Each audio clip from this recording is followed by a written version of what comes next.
तो एक प्राचीन कथा के अनुसार कहा जाता है कि तोरण नाम का एक राक्षस था जो शादी के समय दुल्हन के घर के द्वार पर तोते के रूप में बैठ जाया करता था।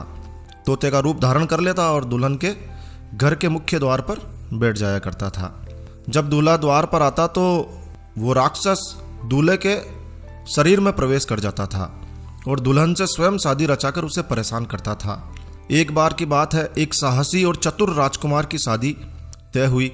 शादी के समय जब वो दुल्हन के घर में प्रवेश कर रहा था तो उस राजकुमार में कुछ दैवीय शक्तियां थी।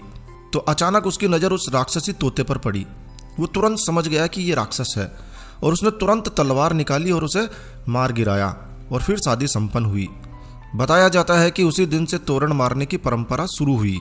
आपने कभी गौर किया है?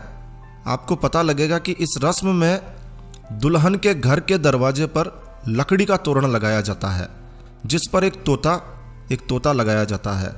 अगर आपने नहीं देखा है तो आप ठीक से तोरण को देखिए। तोरण पर तोता जरूर बिठाया जाता है। तो लकड़ी से तोरण बनाया जाता है और उस पर एक राक्षस का प्रतीक तोता बिठाया जाता है और बगल में दोनों तरफ छोटे तोते बिठाए जाते हैं। दूल्हा जब शादी के समय वधू के मुख्य द्वार पर आता है तो तलवार से उस लकड़ी के बने राक्षस रूपी तोते को मारने की रस्म पूर्ण करता है। गांवों में तोरण का निर्माण खाती के द्वारा किया जाता है, लेकिन आजकल बाजार में सुंदर सुंदर तोरण मिलने लगे हैं। कुछ तोरण तो चाइनीज तोरण है जिस पर गणेश जी और स्वास्तिक जैसे धार्मिक चिन्ह अंकित किए होते हैं।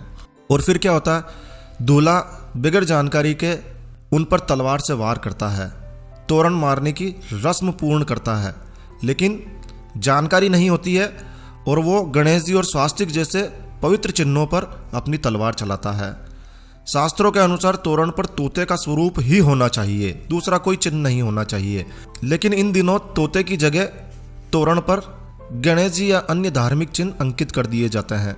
दूल्हा भी तोरण की जगह उन पर ही वार करता है और कहते हैं कि भारतीय समाज में पति पत्नी के मध्य अनेक प्रकार के विवाद, तलाक बढ़ने के मामले के पीछे भी यही कारण है। तो विद्वानों को भी इस बात को समझकर प्रचारित प्रसारित करना चाहिए। एक तरफ हम शादी में गणेश पूजन करके उनको रिद्धि सिद्धि सहित शादी में पधारने का निमंत्रण देते हैं और दूसरी तरफ हम उन्हीं पर तलवार से वार कर उनका अपमान करते हैं। ये उचित नहीं है।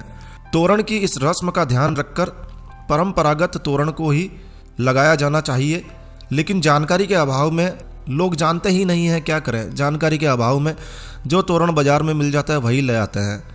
तो इस बात का विशेष रूप से ध्यान रखें कि इस बार जब भी किसी की शादी हो और यदि आपकी नज़र इस प्रकार के तोरण पर पड़े तो उसे समझाइए और हो सके तो इस वीडियो को अधिक से अधिक शेयर कीजिए। यदि आप हिंदू हैं, हिंदू धर्म को, हिंदू परंपराओं को जिंदा रखना चाहते हैं तो इस वीडियो को ज़रूर से शेयर कीजिए।